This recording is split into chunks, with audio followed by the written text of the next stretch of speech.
So we're up to relationships and connections.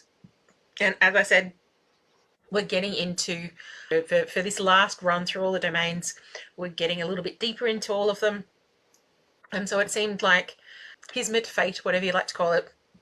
But the webinar that I did today was on grief and loss, specifically on pet bereavement through the sort of lens of animal assisted therapy and everything that we know about animal assisted therapy, and how that informs how we can work with clients who might be experiencing pet bereavement, how we can help ourselves cope and manage better, plus our friends and families dealing with that kind of grief.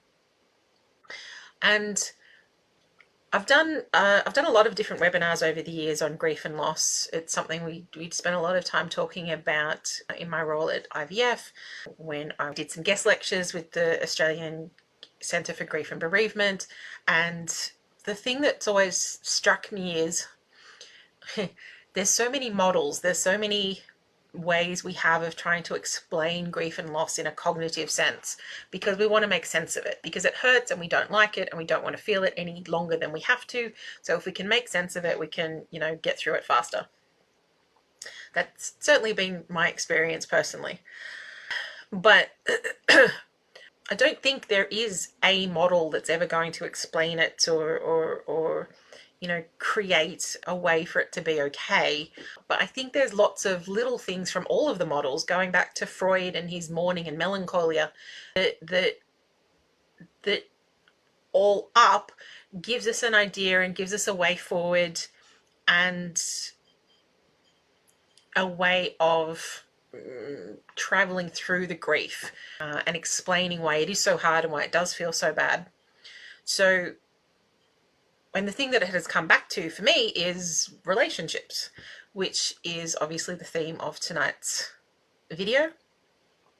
And hopefully what I've sort of pulled together in this might have some meaning for you when it comes to ending a relationship, whether it's the end of a relationship due to death, whether it's the end of a relationship due to changes in what both of you want, if it's the end of a friendship because one person's gone in one way and one's gone in another way. But we all have to deal with the ending of relationships. And I think the grief and loss literature can be kind of overwhelming and confusing when it comes to that. And I've come up with relatively succinct quote or approach that I think definitely fits in with the relational theme of tonight, that I hope might be of use to some of you when you're looking at relational loss. So this is what I've kind of distilled down. And obviously I know you can read the slide for yourselves, but I want to kind of just explain my thinking in a little bit more detail and see what you think. So I think that the process of working through a relational loss is the process of, expanding that life to fit the grief. The old models were you have life before, the loss happens, your whole life is taken up by the grief. The theory was, certainly back in the 60s and 70s, that the grief shrinks over time and takes up less and less and less of your life. But what the newer models talk about, all in different ways, but really what I think they're getting at is that idea that it's not so much that the grief shrinks, it's that our life grows to expand around it. If you're working with someone with complicated grief and bereavement, it's that they're not getting into the life expansion phase. They're stuck in the entire life is filled with the grief. And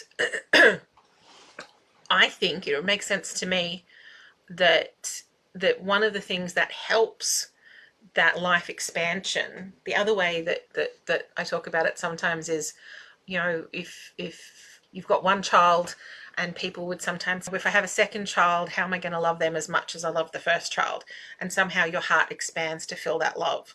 If you've got one dog How am I going to possibly love another dog as much as it expands? And I think your life expands to fit the grief. The grief itself doesn't really change. The impact that it has on you doesn't change, but you get into that life expansion. So the process of that life expansion part, that is the process of grief. And so you need to work through practical changes. If we're talking about pet loss, that might be, getting up and seeing that empty bowl, not taking them for a walk, having their leftover food to deal with.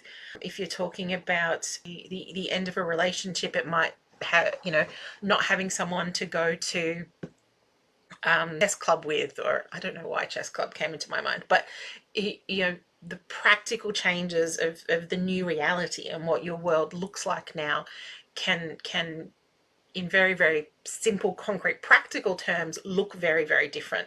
And we know our brains don't like change. It takes them a while to catch up to this new world, to this new reality. So you've got the practical changes, and then you have the emotional changes. And this is where things like, the Kubler-Ross 5 stages come into it, or the emotional aspects of the 2-track model or the dual process model. But it's that idea that we're going to be sad, and we're going to be angry sometimes, and we might go into denial sometimes, and then there'll be a bargaining. As much as Kubler-Ross kind of went out of fashion, those 5 stages, yes, certainly not linear, and she never intended that they be linear, but those 5 stages definitely will show up at some point in a grief process. And that's okay, that these are emotional changes that need to happen, that are a part of creating that new world and that new relationship. Finding a way to maintain the connection, maintain the relationship, but in a new way.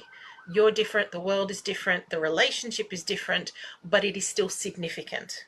So it has to be in a way that makes sense to you, that makes sense to the relationship and the type of relationship that it was, and that has a new meaning and a new purpose, but connected to the old.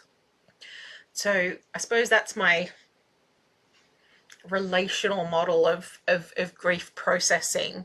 I don't think I'm stealing this from anybody. This was something that I've sort of come up by looking at all of the bits and pieces, and partly by spending so much time reflecting on and thinking about relationships, the relationship with ourselves, the relationships with other people, and just the profound impact that has on our attachments and on our resiliency.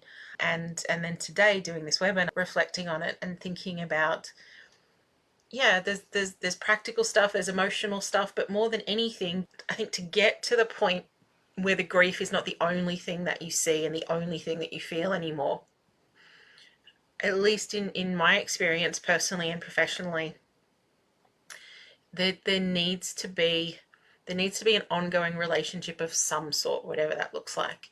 And this is where things like, memorials, having pictures, having videos, having, things to keep you connected. When we're working with kids and talking specifically about pet loss, we talk about the invisible leash, which is the pet loss version of the invisible string.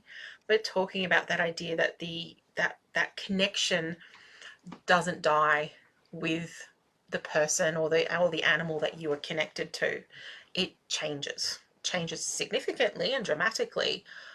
But if you can find a way to make the new relationship have significance and meaning, then you're on your way to that sort of life expansion part of the grieving process.